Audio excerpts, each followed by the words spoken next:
This is the Women on the Edge of Attainment podcast. There will be women, Two, some edge, but we are not edgy. and we're pretty sure there'll be no attainment. No fear of that. With me, Laun Bowman. And me, Osnat Krupnik Mas.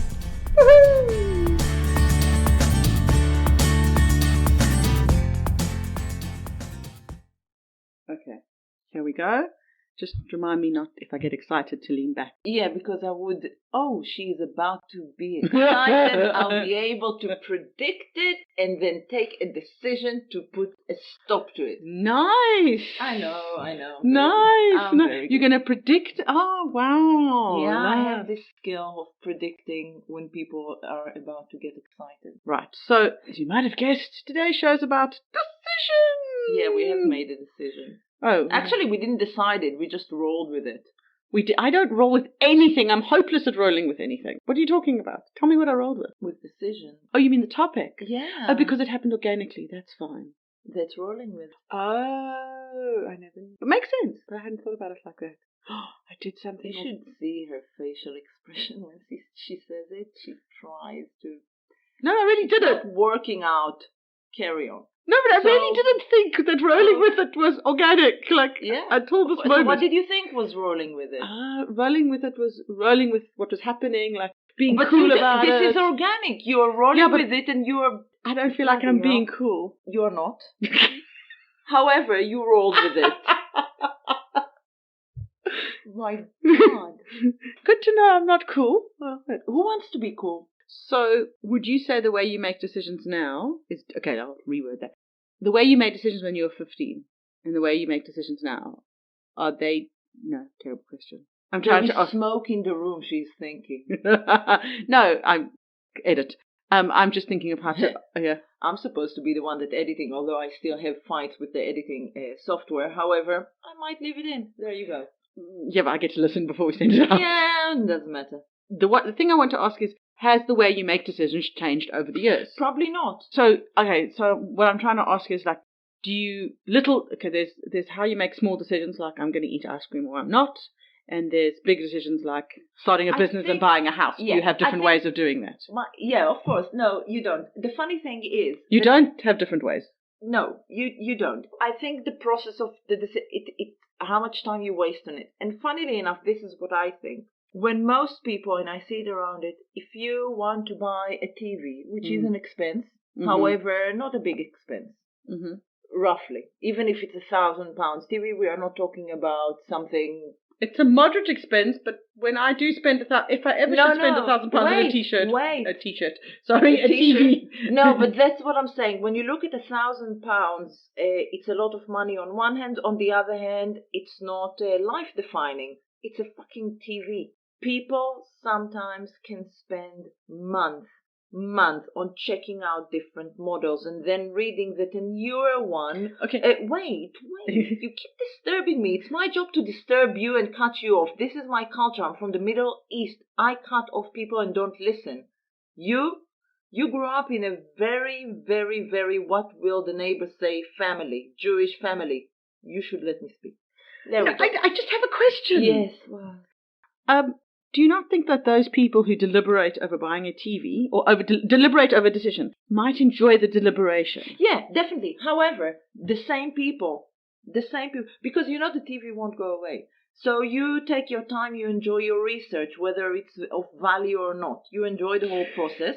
You're now about to buy a house. It's the biggest expense you'll ever have in your life. However, you have a viewing of 5 minutes, half an hour, doesn't matter. You have half an hour and you need to make a decision, because if you don't make this decision to buy this property that you liked and you have only half an hour to decide it, somebody else would buy, and then you'll wallow in it.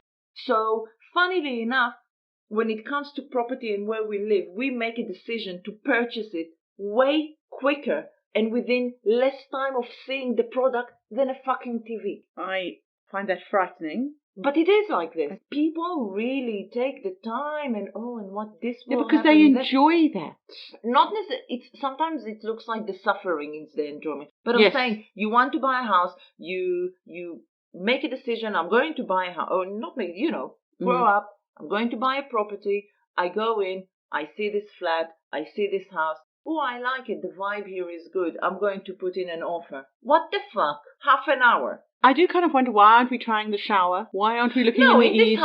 in this half hour when I go and see Yeah. a property, even if it's rental, doesn't matter what, I always, when I go into the kitchen, I turn on the taps, I go to the toilet and I flush, I turn on the taps I always turn. I really I think do that. that But you still- should write a guide on that. I don't think everybody does that. I know. However, I do. No, but I think you can share your That knowledge. would be a very thin book because it would have I didn't just- say a book. I said Oh. like a blog post. It's not even going to be a paragraph. It's just going to be turn on and off all the taps in the house that you are looking into, whether it's rental or a purchase. Thank you. Wait, you said flush the toilets. Yeah. All the Okay. water. Okay. Anything related to water. Yeah. Would you want to see the boiler? Yeah, but if I look at the border, it means nothing. And if I see the property when it's summer, Yes. what the fuck do I do? And when I turn on the taps, I turn on the hot water. Oh, this blog post is getting a bit longer. We are edging a paragraph. We are edging a paragraph. Would you check if the stairs creak? Everything creaks in the UK. Trust me, even if it's Okay. cement, it creaks. I don't know how it happens here. And we are wired to look at things a certain way as well. Because of the place we grew up, the area, it's more, I think, environmental So rather than... I want a better word. It's coloured. How we see things is coloured by our experience in our own lives up to that point. But the thing is, for example, both of us moved from one country to another. Because we both moved here in our 20s, you know. No, you moved in your 20s. Oh. I moved I was 13. I was pretty, very pretty. I was a Barbie doll. Anyways, so I moved here. I came across really weird. It was the cultural differences and behavior, and you know how certain words, you know the actual meaning of it, but you don't know the cultural Weighting or relevance. relevance. Yeah, exactly. So, but slowly, because I could all of a sudden look back at the culture I came from and look from the outside on the culture I'm at now, I could pick a mix without the grabby germs from kids' hands in the mix. You know, pick and mix. Ugh. Now I'm seeing a pick and mix in my head with words. That's great, thanks. Yeah, with all the snot that kids... that's why I don't tend to... I want it to be prepacked. Anyways. Pick and mix pre-packed. So mix to your taste. No, what I say, I'll buy pre-packed And then mix sweets them yourself. and then mix it myself rather than the ones that are not even wrapped and are open in those plastic containers that God knows when last they cleaned it and everybody opens it because I'm not going to buy it. I'm just going to take one. So I have all the germs and snot and nose teddy bears and, you know... Nose teddy bear. Yeah, and, you know, what is it? I just need to ask a question because I'm being a devil's advocate. No, I'm not. I'm just being really silly. What about when people say, yes, but you become, makes you stronger. When you're exposed to other people's germs, you become more tolerant. I do agree. I do agree that you become stronger. However, I don't want to take a jelly worm that a child that just picked his nose, wiped it on it. It would make it slightly salty. And I prefer my jelly worms to be on the sweet side. So it's a matter of taste. Yeah, and it really makes you, or somebody that just scratched their ass. Just because I need to be exposed to germs and not everything needs to be hygienic doesn't mean I want to get somebody's skid marks in my mouth. So when I choose at a Anyways. restaurant to eat, Yeah. you would say I make the decisions the same way Yeah. as when I would buy a house. Are you the kind of person that sits in front of the menu and say, oh, I love this. Oh, but they have those chicken schnitzels. Oh, but I actually want to reduce meat. I love the vegetarian option. Oh, I don't know. What should I have? What should I have? And then you ask the waiter, and you know what the waiter's answer is? Whatever needs to be cleared by today, or else they will have to throw it to the bin. So I'm something like that person, but since the invention of the internet, I look at the menu in advance. I love looking in advance and anticipating it. How long is this poor waiter needs to sit and stare at this? It's a bloody bowl of food. Right, so that's a waiter and a meal, right? So when we're dealing with an estate agent, we should make them wait much longer. Of course, but you don't make the estate agent or the property owner wait. You don't make them wait because you know if you don't make a decision somebody else will come and make an offer and you lost this property that was perfect location within your budget, doesn't need a lot of work, meaning more expenditure, good schools around it if you have kids. It ticks all the boxes that you want. If you don't make a decision after the first viewing, you must say, I want to put in an offer. You can request another viewing. But you can't do a few weeks of viewing over and over without putting a decision, because somebody will come along and put an offer before you and you are fucked. Have you ever been in a position where you put in an offer and it gets turned down? Oh, yeah.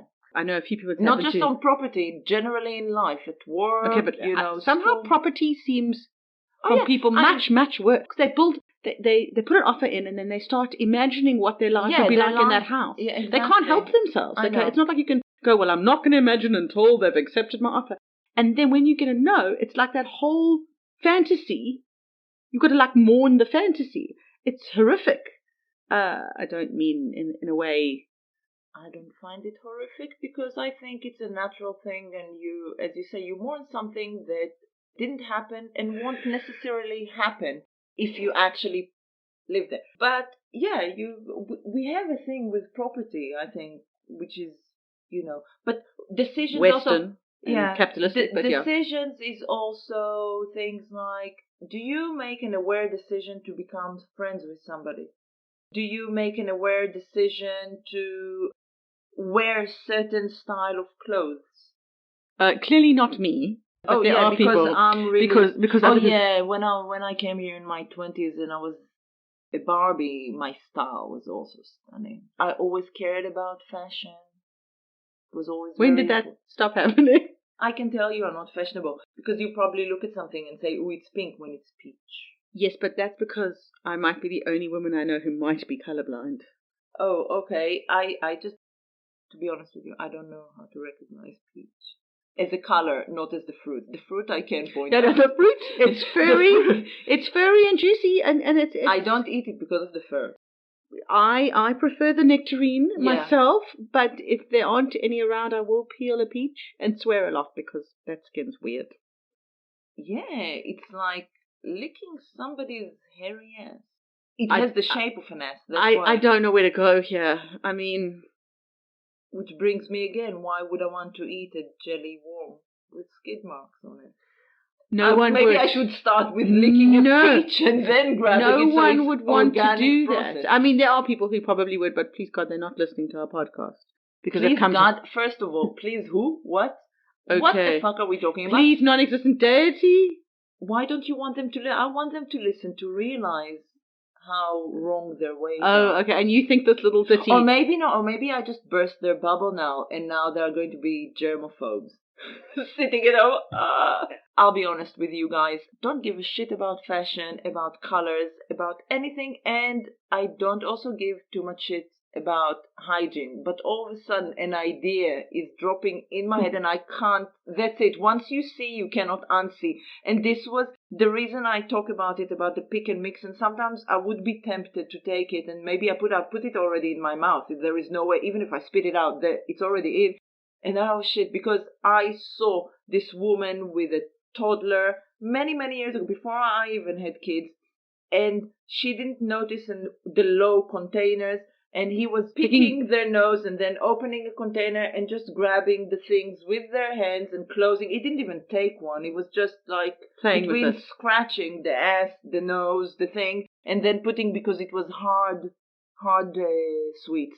So it wasn't even worms. Yeah, no, but what I'm saying, it was a hard sweet, so he liked probably the noise and the texture, and then they moved on. The mom didn't even notice that the child was doing this, and then this person came literally as they took two steps away.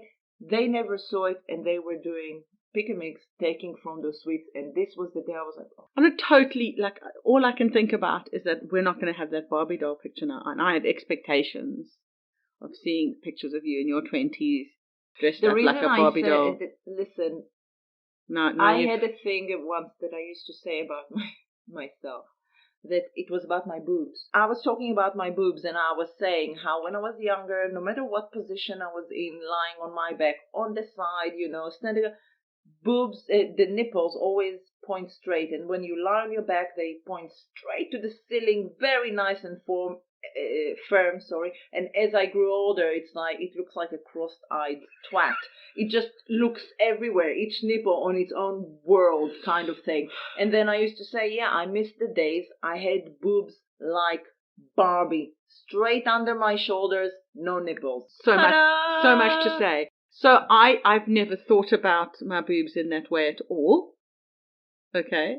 I didn't have to think. I saw it. And how did I see it? I have full body length mirror in the bedroom. I came out of the shower and I got dressed and I picked my bra in order to put my bra, and it fell on the floor. So I bent down, and all of a sudden, just doing this side look into the mirror, I saw what my boobs looked like when I bent down, and it did not look like that 10 years before. Okay, but I want to know 10 years ago that you know what they look like, side on, front on, whatever. Oh yeah. So you my boobs.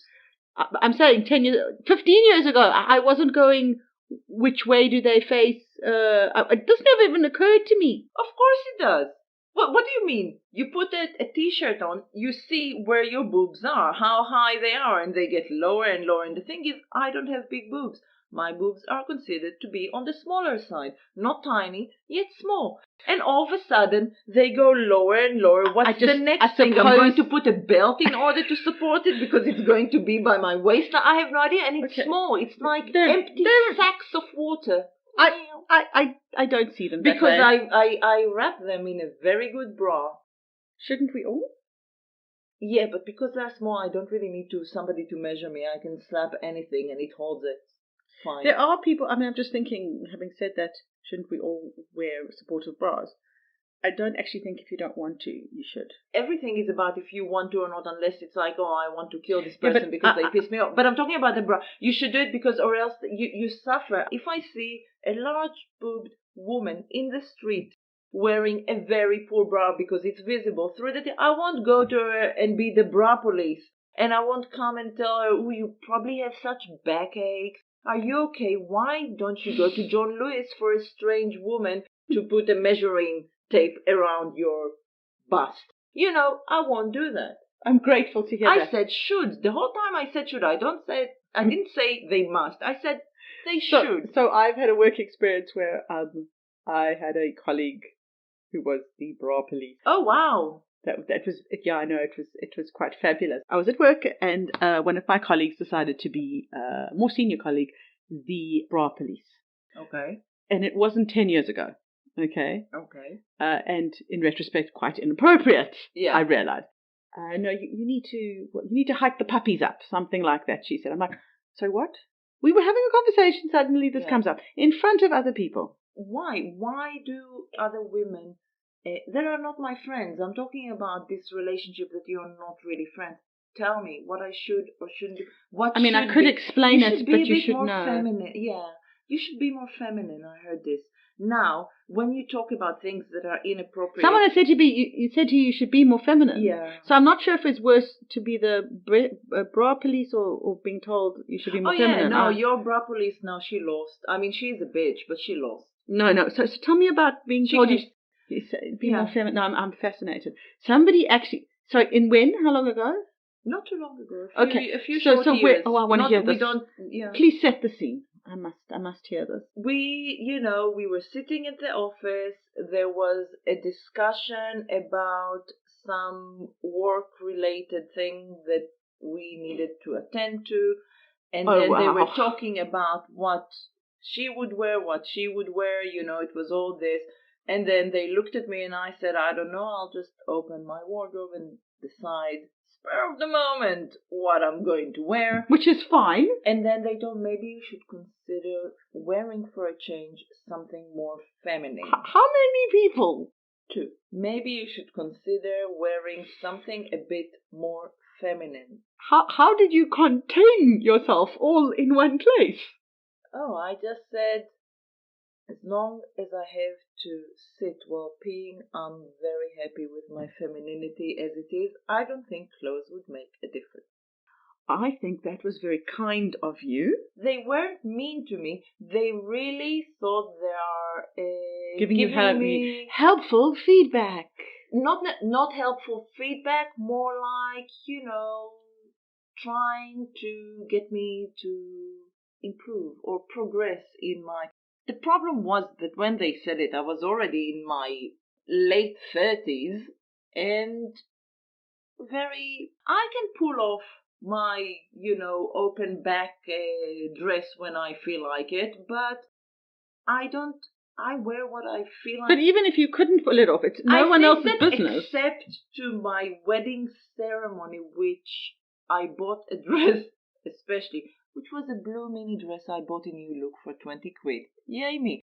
Usually I open my wardrobe and I make a decision just as I'm starting to get ready. Oh, I feel like wearing this. And I can wear something and look at it and say, nah, I don't like the way I look with it today. And just chill until I fall on something I can live with. I don't, I think I used to put a lot more effort in. I went through a stage where I didn't, and then I did for a long time. And I think after having a child, I've got a bit formulaic. Like there are things that I wear together that I like, and I know what I'm going to wear. Or for work. What I'm saying is I do exactly what you do now because I know what's in my cupboard. Yeah. And I know what I'm going to...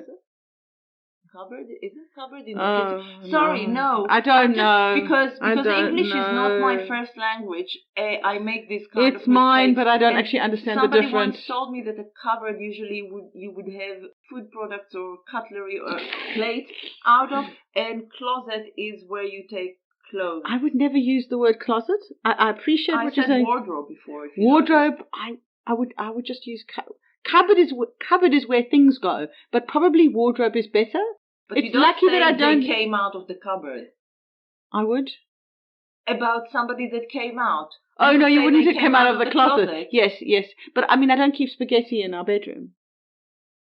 That would be interesting if you did. Well, aren't you, what is it called? Gathering things for Brexit? You should have, I mean, I do have 2 packets of spaghetti, but it won't last all the way through Brexit. Oh, fuck, with 2 boys and my husband and me? That's no. a week. It's a meal. A week, you're so generous. No, I'm joking. I don't use 1.5 kilos of spaghetti per meal. But I would understand if you did. Like, boys are hungry and they like absorb food. I wonder, if you walk away from the table and you come back and nothing's there, did they chew it or did they just go, and it just all went in? I have no idea because I went away from the table, apparently. For some reason, you removed me from the situation. So you'd never leave the table if you just put the food down?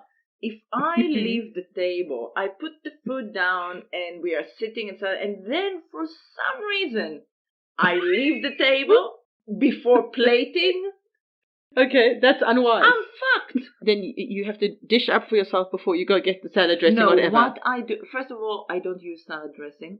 Second, I'm so sorry. You should be. Choose a condiment. Yeah. That you would go get.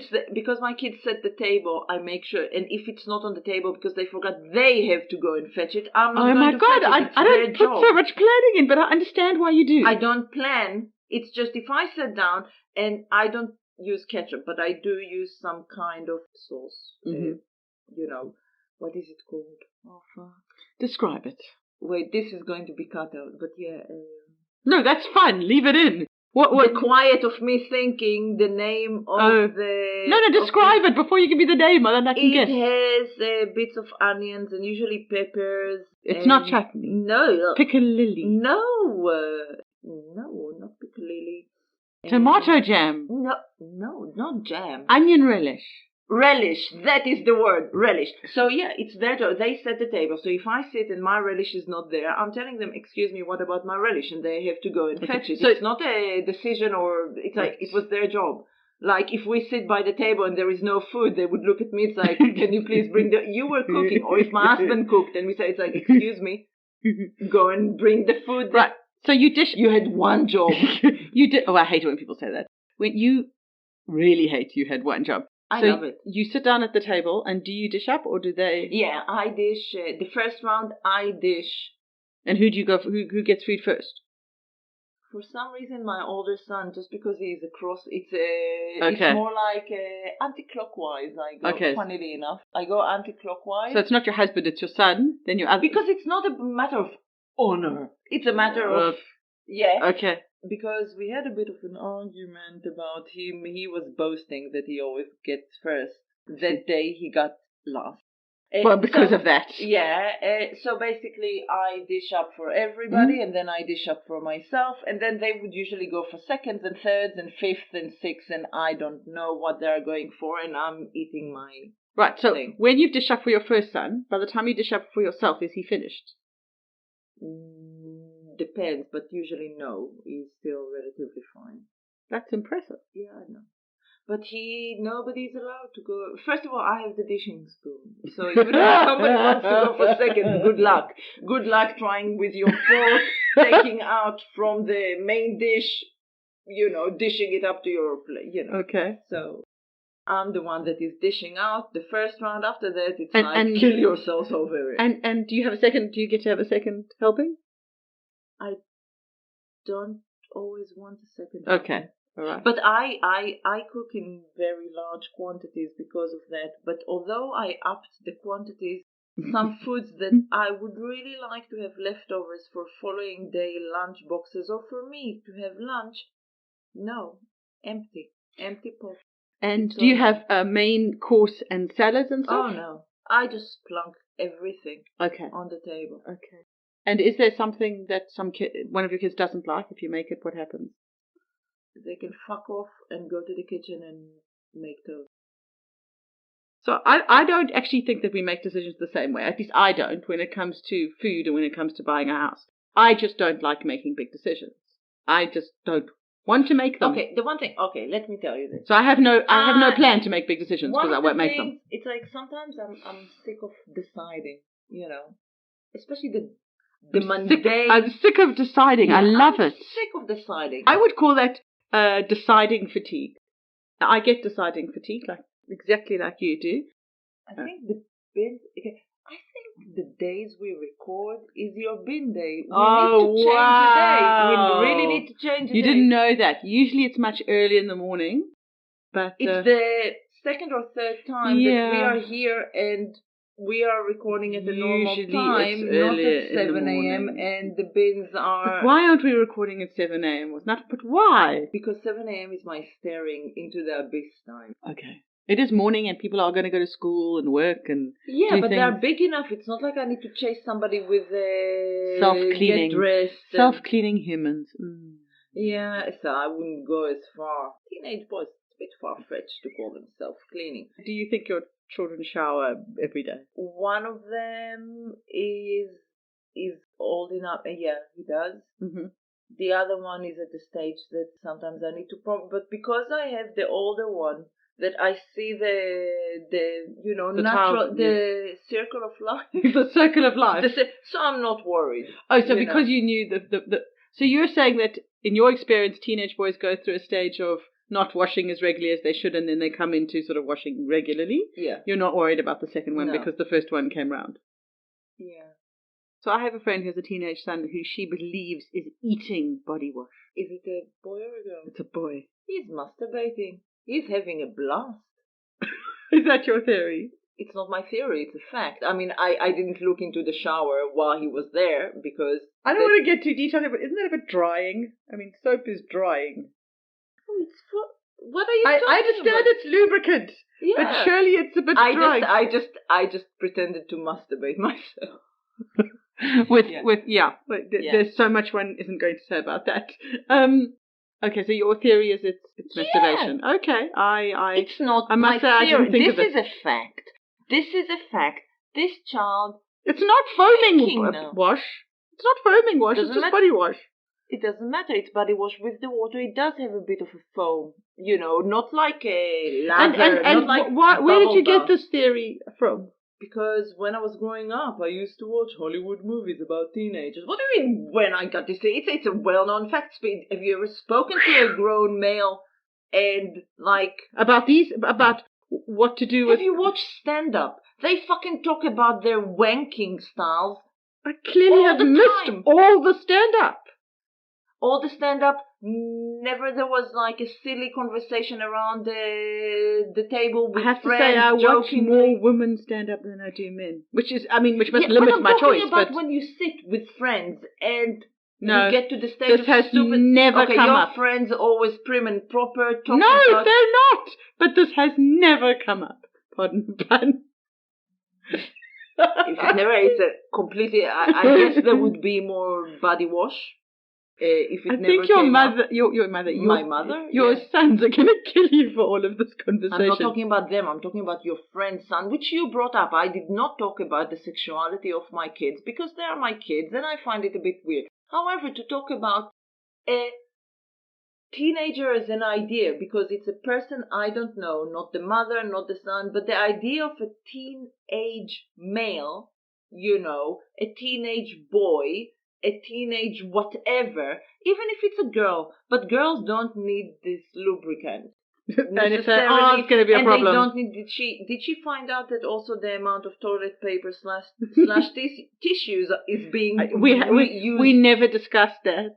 When they start wanking, they need to grab it in something, because unless they're careless, and then do you find that you have this hard, slightly whitey stains on walls, ceilings, duvet covers, sheets and stuff?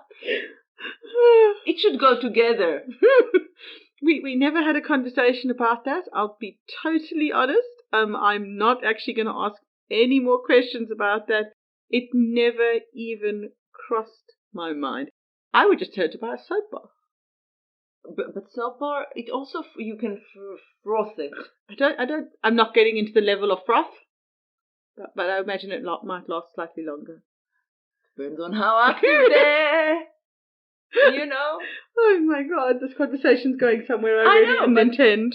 I know, but you brought it up, so I answered, and I don't see why it's a problem talking. Why is it an embarrassment? I find it more embarrassing when a grown man or a woman say, "I never wanked." Would you engage with anybody, especially a woman, who started a conversation like that? Oh, I never played with my lady part. I'm like, why are you bringing that? What? How did we get here? No, never mind. Let's say it was like part of organic. You rolled into it. It was organic. Yeah. Organic. We rolled with it. How did we get here? Organically, and then she would say that I don't believe her. She's a fucking liar. I wouldn't start a conversation about it. I would say, do you want a cup of coffee? I would just change topics because it can't go anywhere good.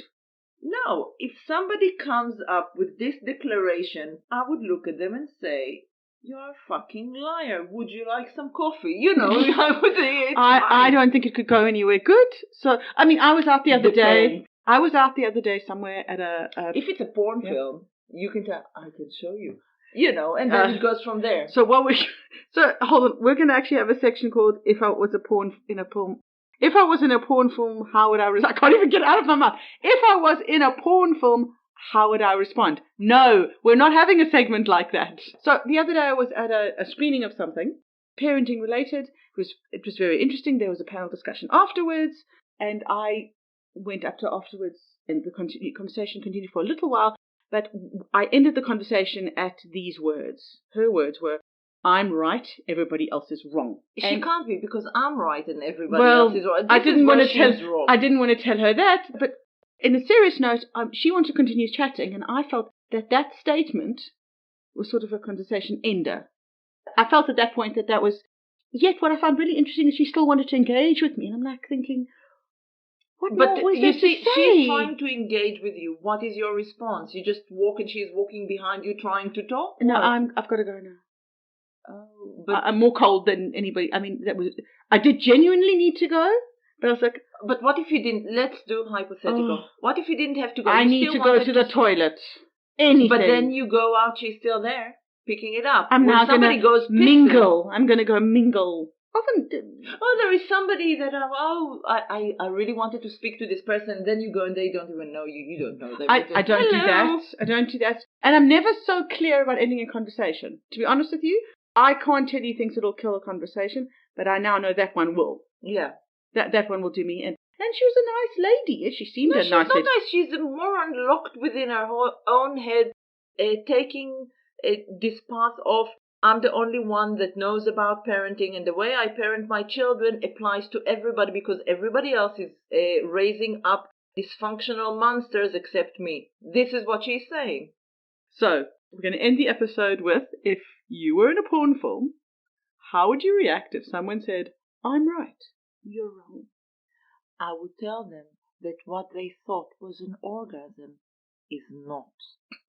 Let me show you how it's done and bring you to peaks of pleasure. And then they would probably come all over my face because this is how porn is done. We're going to end the episode with that. I see. Well, I mean, we are women on the edge of attainment, and why not?